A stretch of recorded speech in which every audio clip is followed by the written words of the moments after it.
Welcome back to the Authenticity Calling podcast. And if it's your first time, welcome. I am your host, Ralitza Spassova. And today we are trying something really different, really juicy, really expansive, very much balanced in the space of growth and expansion and impact. We are meeting today for the first time on a potentially new series. And I'm with my new co-host on our new series, Allan Knight. Welcome, Allan. Thank you so much, but you don't even know much about me. Why would you even trust that I could be a decent co-host with you? You are absolutely right. I know nearly nothing about you. And to be very honest, I haven't even dug into your links, what you do, how you do your impact. I've just Oh trusted my, your word from our first conversation, oh which is my really God. interesting because that's obviously gotten me in trouble in the past, trusting people's words. However, there's a different type of energy about you that you've shown up. So you've proven my belief system around men don't show up multiple times through our connection. So I think that's part of it. Your energy. And it's funny, I know you asked that a little bit rhetorically, but I'm going to answer it anyways because I think it's important. Um, and I mentioned your work to someone and they knew about it and it was part of my spirit tribe. So I was like, oh yeah, he's got the green light. We're all good. I also had a dream in the last couple of weeks, or no, last week that I'm meant to be working with Allan and I know another Allan as well. And so when you reached out to me earlier this week and said, hey, I've got this idea. What do you think? I was like, oh, this is the Allan I'm meant to be working with. So I think I just trust that everything has just gelled so well and come together. Synchronicity is a big thing for me, and trusting universal alignment and the cues and the signs are huge for me. So I don't know if that answers your question, but that's the part on my end.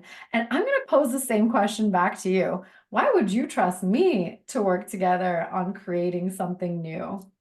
It's an excellent question, and I'm still asking myself that question. Okay, well, hopefully we can figure that out together. No, no, I'm kidding. Um, I consider myself quite intuitive, and when I meet someone of like mind, and I'd like to believe, like in a short conversation we had like last couple of weeks, that at least I know when I feel comfortable with someone, I know whether someone's genuine, whether they're to some degree have been working on themselves so that their communication skills are kind of cool, and just the energy, and I feel very comfortable talking with you. Now, at the same time, we're not we're not silly about it. We're not saying, okay, we're going to do this podcast for the next 5 years. And that's why when we talked last week, we said, let's do maybe a series of 3 podcasts and see how it goes, see what the feedback is, see how we feel. Because there is a certain amount of getting to know one another that is important. But getting to first base means, how do you feel with this person? Mhm. It felt great talking with you. So I'm very honored and excited to be here today. Absolutely. Thank you for kind of taking us through the history and where we've been. And also that kind of brings us back to the impact. I think the impact is so important, and both of us really truly want to have an impact. And I know in past conversations you've mentioned, leaving your legacy, and that's so important to you, and making this kind of information accessible to people. And I think that's why part of the reason that I wanted to start this podcast is it's accessible to all that have any kind of media device. I posted on YouTube and Spotify and Apple Podcasts and everywhere that it's accessible to people that have, internet and the device that's capable of accessing. But I think when it comes to coaching, when it comes to the topics that we'll be discussing, there is a level of separation where only some people can get access to certain methodologies that are very much in integrity with, you know, honoring ancient wisdom, honoring where things come from, and really coming from a scientific background that's been tried, tested, and true. Right now, I feel like we're in this space where everyone's a coach, and everyone is not meant to be a coach. Everyone is not meant to be a teacher. Everyone is not meant to be a mentor, guide, healer, whatever topic or title that they've self-assigned in this space. And I'm definitely not the person to call anybody out. However, I personally check myself regularly. Is there something coming up for me? Can I get extra support with this? Who can check me? Who am I in regular communication with that is evolved in this space that will catch me if I'm out of alignment, out of integrity? You know, do I have that tribe to support me in my evolution? And that is a commitment that I have with myself. And so you mentioned your appreciation for that, and I mirror that back to you as well. And I think that's a big piece of, if you're a client choosing a coach, that's something to be asking them. And I know it's something you wanted to talk about on the series. So this is great, that this is coming up. But yeah, I just want to bring it into everyone's awareness that any kind of teacher, any kind of mentor should be able to self-reflect and do the work. And so, yeah, what comes up for you? Because I know I can Well, see your gears turning and you have something to say about it. So well, one of the reasons that I was motivated to do something like this is because as a coach, and I think you'll understand and connect, and I don't think I know you will know this too, is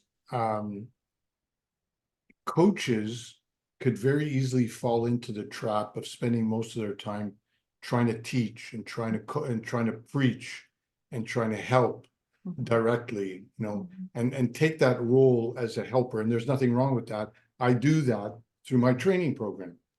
But what interests me most about doing a podcast with someone like you, hopefully it'll evolve in a positive way that we're looking for, is to do less teaching and do more demonstrating. Like when it comes to people that are life coaches, there's some people that go through a 3-month course and then become life coaches. Well, if life coaching is a cerebral intellectual thing, you could do that. But how many people are coming from a true, genuine transformation that are truly authentic, as you talk about, authentic, confident, and demonstrate effective communication skills? So there's a big difference between being a teacher and a master of what you do. And what I like about a podcast possibilities that I can never do alone is more about having chats that we talk about real things. Right now, people watching this might be suffering from loneliness. I'd rather us talk about our experience in loneliness, how we experience it, how did we overcome it. Some people are out there not sure if they have the confidence to communicate with people that intimidate them. I see that all the time, people that are not assertive enough. So unless we're dealing and chatting about these life concerns that are real, both from the perspective of us being genuine with each other, and us also demonstrating, as we are now, as I'm speaking with you, I can see and feel that you're actually listening to me. Just think about how many people are out on Friday night tonight, going on a date or with people, and you look around the table and half the people are on their phones. Yeah. They're on their phones and they're not looking at you when you talk. Yeah. Or if you are talking with them, you could see their eyes rolling because they want to talk about what they want to talk about. That's right. And they're not truly attentive. And one of the things that I really committed myself, because I've always loved the idea of soulmates and deep connections and romance and all that kind of thing, that anywhere I go, I would hear women say, men don't listen very well. They're not attentive. And I always wanted to overcome that. And I believe I have. So people really notice that when I can speak, but when I shut up, I actually really listen and I'm attentive to you. And so being real and talking about real life things in a fireside chat format, I find very appealing at this time. Yeah, beautiful, beautiful. Thank you for bringing us back to that. And as you were sharing, I have this like very mild, inattentive type of ADD. So the fact that you captivate me enough to actually stop the squirrely brain and just be here to hear you and listen and be present. I've done a ton of personal development work to get me here, which a lot of it is that slowing down. A lot of it is that, getting coached on limiting beliefs and all the different things that I've been able to overcome in the last few years. But I think it does take a lot of what you said in the beginning. It's that intuitive connection. It's that connection to somebody who, it's so much more than just, when I relate it to online dating, for example, there's certain prompts that you answer, there's certain things that you look at, you see the person's pictures, and you decide whether you want to go on a date with them or not. For example, right? We're talking about the dating world and communication. And I just think, as you said, once you get to that space in person, once you're actually having that conversation, yes, it matters about your intention first and foremost. Do you just want to be seen and heard, or are you actually trying to get to know the person? I think that's very important. And I think most people don't go into dating as conscious as that. And so that's the first thing to address. But something you said was really important is this is a tool. This is a tool, and through our experience together, communication being the tool, yes, I think people will learn and be called in to embody some of these skills in this communication tool, which helps us to relate to one another. Yeah, and also the big thing for me, and I'm sure you can relate to this, is that I've been in the coaching profession for over 30 years, a long time. And when people ask me, Allan, what is the one thing? I know there are a lot of things that hold us back, but if you were going to pick one, that's the most common thing that you see across the board. Mhm. And when I have to answer that, I always come back to the same thing. I see what I see, and I saw it in myself many years ago as I were working on me, is that most people are way too self-critical and hard on themselves. Mhm. And everyone's talking about meeting their soulmate, drawing in your soulmate. For me, it's all first getting in touch with your own soulmate first. If I cannot learn how to be attentive to you unless I've learned how to be attentive to me, That's right. and to a sufficient degree fallen in love with me. I don't say that in a negative way. I mean, really accepting myself, respecting myself, and thinking, hey, I'm pretty cool. I feel good about me. So if I feel good about me, and I don't need to be controlling, I don't need to be manipulative, I don't have to be, sort of try to impress anybody, including on a date with somebody. If I could just be myself, because that's what I've become, Mm. then I can listen to you and appreciate you without any hidden agenda. And then we can have a real conversation and a real developing trust, potentially in different relationships we might be attracting. Yeah, so I think that that touches to me on confidence versus arrogance and leading from the heart versus leading from the ego. So that's a big topic, and I have a 9-year-old son, and so for me that's very important for him to learn, and I'm doing what I can as a single mom to kind of support him and guide him in that space. And I'm also very aware that he will learn this through observation, and he needs positive male role models that are capable of expressing this type of quiet, calm, deep, foundationally laying and building strength of being a man in this world, which I hope we can increase the capacity of through our conversations and through this connection, because I have heard so many people, men and women, share that there's not the same sense of that quiet confidence. There are a lot of people pounding their chests and showing off like who they are and what they do. And sure, social media has changed the way people represent themselves because it's naturally just more visually showy, which is understandable. But I think that can't translate to the way we show up with each other in real life, in person, in communicating with others. And somehow it has translated to when we do end up communicating with other people. It's a very strange phenomenon, and I don't know if it's addressed anywhere, but it's just something that comes up for me, and I see it very clearly. People live the way they project themselves on social media, and it's odd. Let me ask you a question. Yeah. Is in your lifetime, how many couples, two people in a relationship, how many couples have you met in your life where they walk in a room and you say, oh my God, these two people have such a profound, all-encompassing, I'm not saying perfect, but an all-encompassing connection where they've been together for a long time or a short time, whatever it be, but they connect mentally, they have fun, they listen to each other. It's a joyous, heartfelt, high-level soulmate connection. How many people have you met in your life that you can honestly say you know that live that way?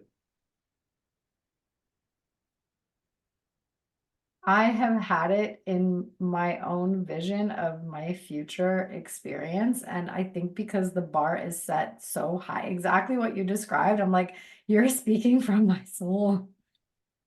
But I honestly, when I was a child, maybe one. So just think about this for a sec.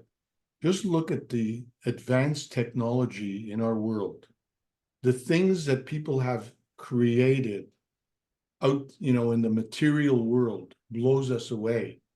And yet, when we look at our interpersonal capabilities, how pathetic it is.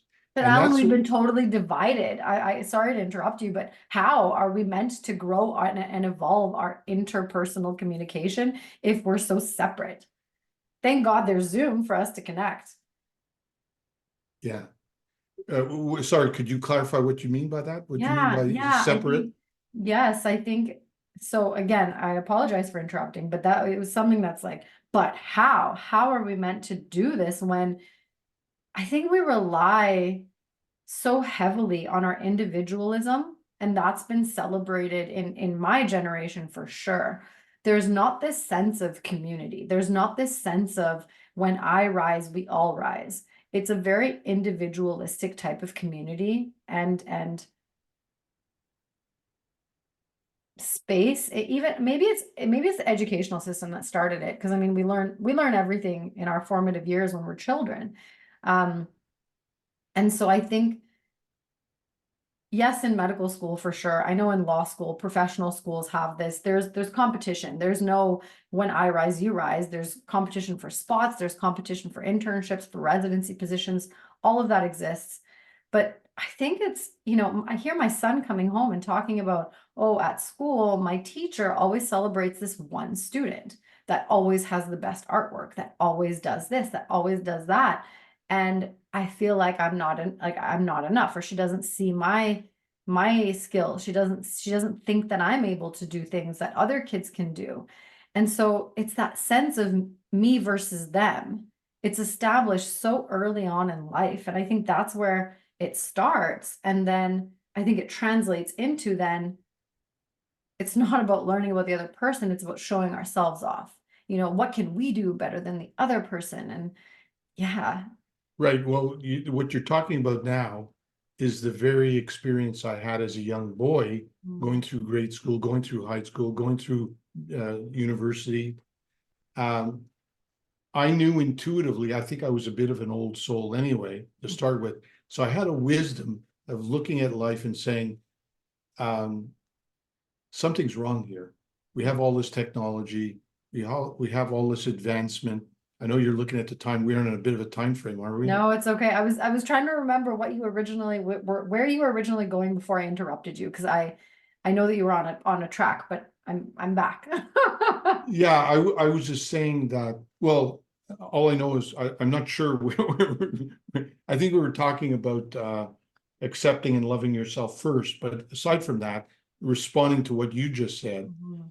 is that was the very motivator for me to get into the training profession and self-development and spiritual development, because as a young boy, I'll never forget, I was 19, I was taking a bachelor in education and counseling psychology, and I knew intuitively that I had a lot of innate wisdom and compassion, but I was also very emotionally, psychologically screwed up and lacked confidence.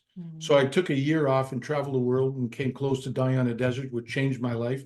And then only at that point did I begin to be open to personal development and spirituality.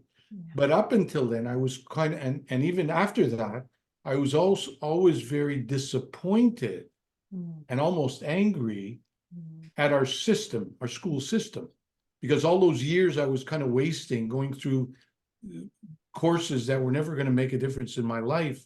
I thought, not only is this a waste of time, but it's going to create a lot of dysfunctional relationships. So that's why at some point in my life, I said, to me, the only answer, there's the world, there's organizations, there's groups, there's families, and then there's the relationship we have ourselves 24/7. So I said to myself, I can't even be a social worker at that time because I was too screwed up. So that's when I committed to my personal journey and self-development. And so the positive spin is I never blame the past anymore. The past triggered me to grow. It always does, no matter what happens in life, good or bad or ugly, it's how we respond to it. So my response to that was, okay, I am going to grow personally in a way that I would like, and I'm going to learn how to be more effective communicator. I'm going to learn how to go beyond dysfunctional relationships to functional relationships. And I'm going to try to teach and coach as many people as I can and help as many people as I can while I'm alive. And that's how I continue to evolve. So I think if I do that, you do that, you're passing good stuff on to you because you can teach your son as a learning lesson. Okay, this is what happened in school, but is it interesting? You're not here just to go to school and that's it. You're here to go to school. Tell me some of the issues, and then I'll help you and give you advice. Or other people will give him advice, and he'll grow just like I grow and you grow. So I'm seeing it as positively as I can, because if I think of the craziness in the world, I'll drive myself crazy. So I got to keep positive. Yeah, absolutely. Absolutely. You know what, Alan, you identified a few things that are really important. First of all, I think the journey to even just catching yourself in the trigger, I think a lot of people are not even there yet. I think people, not I think I know, because I reflect this to people all the time in my coaching and even just on social media and everywhere. When I say I love triggers, people ask me like, what's wrong with you? How can you say that? But the truth is, because I know that every trigger is meant to support me in my evolution when I take that personal responsibility. So I guess that's learning lesson number one, which I think most people are still not aware that triggers are a gift. Number two is taking that personal responsibility. I think number three is, because you are deeply connected to your intuition, you knew that that was a calling forward. But I think a lot of people get stuck in what you mentioned earlier, that self-criticism, that self-shaming, the blaming, the guilting, how could I? And down that rabbit hole of, which leads us to that disconnect from our mind, body, spirit alignment, leads us into depression, leads us into self-rejection, leads us into all the things that actually create disharmony in our mind, body, spirit when we're talking about alignment. And so there's very important steps that you have taken, and maybe you've been spiritually guided. Again, you said you're an old soul. I know that a lot of people come here not necessarily as connected to their intuition. So that's one of my callings and purposes, is to connect people back to themselves. And that's a lot of what I do in coaching. But I think it's also really important to mention that, and I believe, and correct me if I'm wrong, but that this path that you actually recognized is your calling. This was an evolution. It's not just something that dawned on you in your triggered moment, right in that space. And you said, oh, right, I'm being triggered to become a coach and lead people. It's like, this is an ever evolving journey that unfolds as we do number one, take the first step to slow down and tune in, and then recognize, oh, right, this is a gift. Let me see where this might take me, without actually knowing where we're going. We're just taking that first step. I totally agree with what you're saying. And the only thing I could add to that is that one thing I learned, and again, I keep saying I'm sure you know this already, is that initially I tried to help everybody. And I was under the impression that everything I have to offer or provide is useful for everybody. And then I had to humble myself and realize that I had to make a distinction between people who either recognize that they need help or growth, or ones that don't know but are open to it, versus ones that are not. And I'm not here in this lifetime to help all beings. Mm. And there's an expression in some of the spiritual reading I did early on. It's a sin to help a leaky vessel, poisoned Oh, vessel. oh, And sometimes I have a friend who's an enabler. She called me last night talking about a friend that we both know. yeah, And she keeps preaching at her and preaching at her, and she doesn't listen to her. I said, you're not helping her. Because if that friend came to me, and she has in the past, I'd say, look, we've given you all the advice we can. yeah. You clearly are addicted to why you can't grow. Then you have to learn how to finally get fed up with Mm, your pattern. But I'm not going to continue to try to help you if you're not helpable, if you're not mm, willing to be coached or helped. And yeah, sometimes we have to make the distinction, because if we don't, we're just going to lay our trip. I remember trying to teach my best friend Susie meditation, and the more meditation she tried to practice, the worse it got, the more angry she got. And I learned a big lesson, that she was just a very stubborn person. yeah, I tried to help her in many different ways, yeah, but she was more committed to being right than she was to become free. yeah. So I learned to love her because she was like a daughter of mine. I loved her unconditionally. And I had to accept at one stage, Allan, you might live the rest of her life. And she did pass away 13 years ago. Mm, Although I did find her reincarnation. mm, That's another story for another show. yes, But I accepted the fact that she may never grow in the way that I would love her to grow. yeah. And I had to let her be and trust that at least we had a good connection on a number of levels, and that was it. So it's very coaches really need to remember this, that we're not here to change everybody. That's Do our right. best to impact those, especially that are open to it. Yes, yeah, that is very important. It actually reminds me of something my therapist, I call her my therapist because that's her technical title, but when I first connected with her, she said, I don't really take new clients, but your application came through at the exact same time that I was finishing a conversation with another physician, and I thought, that's interesting. Why don't I take this one on? And she just knew that we were meant to be connected. So she's more of like a spirit mama type of spiritual guide, I think, for me more than anything. But she actually called me into the same thing as I was getting into coaching. She said, you do have a massive impact to make. However, um, I have to let you know that some people came here to suffer in this lifetime, and you're not meant to help them. And actually, the more light you shine in their life, the more they will suffer, because that's not the purpose of this lifetime for them. They're not Right. meant to find clarity in the light. It will just hurt them. And I just thought that was shocking. Yeah. And it was Yeah. really hard for me to digest. And I still go back to that very often, because I in my soul, in my spiritual calling, and in my purpose, I had my gene keys read the other day, and I'm curious how much you know about gene keys, and kind of that's another conversation completely, but is that spirit mama. Like I always sign off as, your spirit mom, Raleigh, or whatever comes through in the moment. But I know that I've always been that safe space, even as a teenager, even as a younger person growing up, that people come to for that safety, to just be who they are, express all the things, to get it all out, and then they go on their happy day, and so it's just interesting when we're actually able to show up and be in that space, fully trusting ourselves, having that quiet confidence that you talk about. But to me, it's taken a lot of confirmations of hearing it along the way to really ground and remove all of the self-limiting beliefs, remove all of the um, programming that I've had growing up, remove all of those insecurities.